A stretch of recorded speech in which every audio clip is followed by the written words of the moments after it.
your help. So the overtime rule change became official in the NFL. It's official now only in the postseason, though. Regular season, it's going to remain the same. Player safety, whatever. They want the games to end in the regular season for television windows. They don't want to add anything more to regular season games. It fits perfectly.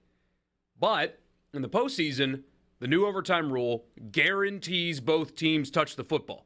Guarantees it. So you don't have a situation where you have one of the greatest games you've ever seen with Patrick Mahomes and Josh Allen end with only Patrick Mahomes touching the football in overtime. They have changed that rule. Here's the poll question.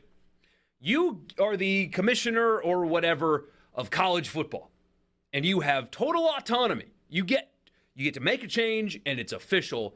What's the change you make in college football? Could be rules on the field, structural, whatever. One change, you have one chance to change a rule in college football. What would you do the same way the NFL owners decided today to change the overtime rule? What would you do? I would make... I don't know. That's a good question. I mean, my first thought is targeting. But, I mean, now you're giving me carte blanche, right? I can change a lot of things. I think I would change... I would allow you to challenge penalties. But if you lose that challenge, you can't challenge anything the rest of the game. But if you feel like I thought, I'll give you an example. Last year, Mississippi State, Arkansas. I did not think that was pass interference or defensive holding or whatever they called on Martin Emerson, where State would have gotten the ball back and won the game. I did not think that. You should be allowed to challenge that. Now, obviously, that's late in the game, so you have to be judicious about it. You can't just, you get called for holding on the first drive, and you're like, nah, you can't do that, right? But you should be allowed to challenge a penalty call. You get one penalty challenge a game, and if you lose that, you don't have any challenges whatsoever. That's where I'm going. I like that. We also get one text. This is Corey in Cleveland. Down by contact only. So in the NFL, obviously, you can catch if you're wide open, you catch a pass, you stumble, you can get back up and run. Right. I like that. Should not be allowed to stop a play. Look at this. Hold on. Breaking news. What happened? Guess who's at Mississippi State's practice today? Yeah, Coach Prime. That is interesting. I wonder why. I would like to know the answer to that myself. Scouting some players for the portal? You may not be wrong there, but, I mean, I don't know. Yeah, prime time. Looks like he's doing much better after, he's bizarre getting around. That's season good. With his medical situation. My gosh.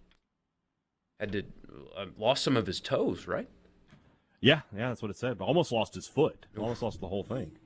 Mine would be targeting, and they're not making any adjustments again to targeting. I think it is an absolute joke that in college football, we don't have a targeting 1 and a targeting 2. Just like in basketball, we have flagrant 1 and flagrant 2. In the NFL, they don't eject players at all because you don't want to eject players for marketing and money reasons, in part because that's the right thing to do anyway. But when a guy is engaging in a football play, there's no malice to it. He's not headhunting. It's just a football play where his helmet happens to be in the wrong position or it happens to hit his opponent's helmet and you kick him out of the game, I think is a joke. That's the one thing I would do is targeting 1, targeting 2. If there's clear malicious intent to injure, kick him out. If it's a regular football play in which targeting occurs, 15 yards. It is so simple, and yet we make it so complicated. It is an absolute joke. Let's see what some of you guys said. Adopt the NFL clock rules, one of you says, to shorten the game. These 4-hour games are ridiculous. Again, if I remember correctly, the Ole Miss Texas A&M game was a longer football game than the Super Bowl. Now think about that. The Super Bowl, with all of the commercials and the gaudy length of time anyway, halftime show, was not as long as an Ole Miss game this year. Think about that. That's a problem. change the touchback rule. What do you think about that? The fumbling through the end zone on the way in? I like that. Yeah, I think that's a dumb rule. If you fumble the football, it should just be placed at the 1. Agreed with Brian. Coaches should be allowed to challenge penalties just like any normal play, within reason. Right. Stuff like that. I agree with. I mean, if you wanted to challenge penalties, you could get holding on basically every play. Right. I would change that the referees cannot move faster later in the game than earlier in the game to help get plays off. That's interesting. I mean, I think they move faster because the teams are moving faster. You know, if the center is set, you got to get the ball to him. You know. Here's one. I'm changing the number of teams in the playoffs to 12. I like it.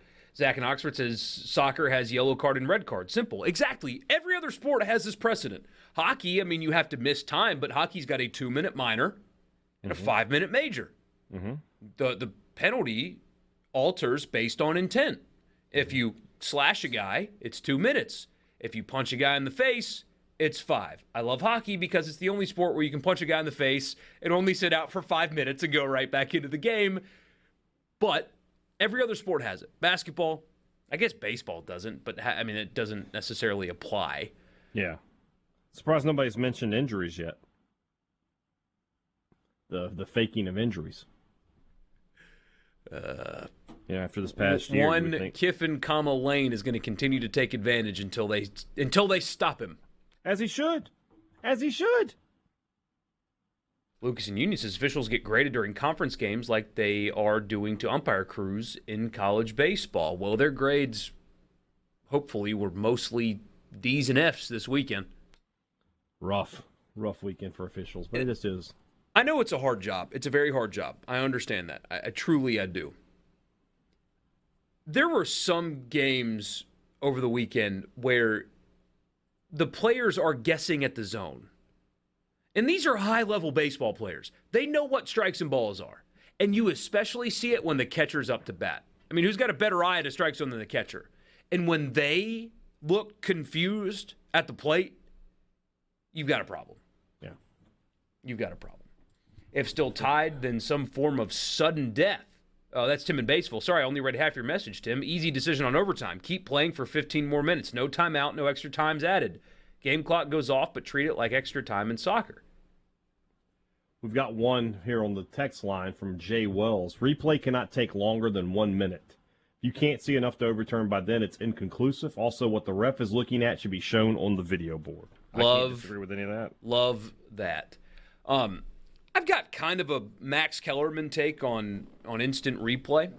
I think that if you can't see it in real time, the call on the field should stand. That you shouldn't be able to go zoom in, super slow-mo, and all this, especially when you're reviewing targeting. That's my biggest issue with targeting, is we don't watch the play in real time. Yeah. We slow it down, super slow-mo, and when you slow a hit down in football, it looks like guys have more time to react than they do. If you are a safety and a receiver comes over the middle, catches a ball, and immediately ducks, and you've already sized him up, your head's going to hit his head. And in real speed, it doesn't look like you can adjust because you can't. But when they slow it down in super slow-mo, it looks like you've got all the time in the world to adjust when you really can't. Anyway. CP in Starkville agrees with me. It stings for a player to be ejected because the ball carrier drops his head at the end. Running backs, I mean, my gosh, they hit the hole and put their head down. Yeah. What are you supposed to do with that? King Biscuit injured and you're out 3 plays. Jeff in Oxford. Overtime would be similar to soccer. If the score is still tied after one overtime possession, there would be 5 kicks by each team. I don't know if you'd get anybody to agree to that. That'd be great theater, though. That would be great theater. I like this one from the 662 better than King Biscuit's change of possession on the injury. Yeah. Because I look, like I think I've said this before, that from a player safety standpoint, you can spin it that way. Say, look, we don't believe that the team doctor can quickly determine the nature of the injury like that within a play or two. So you sit out to the change of possession. Simple as that. So we can have an accurate assessment of what the player's health is. From the 601, SEC ref from the state of Alabama shouldn't be allowed to officiate any Auburn or Alabama games. Same for other states. Yeah, absolutely. You would think totally they would. agree with that. You would think they would make sure that a financial advisor living in the Birmingham area couldn't officiate Auburn games. You would think that they would just put that check and balance there, but I guess that requires too much forward thinking, and we don't have a lot of that around here. So, NFL rule change, new overtime, good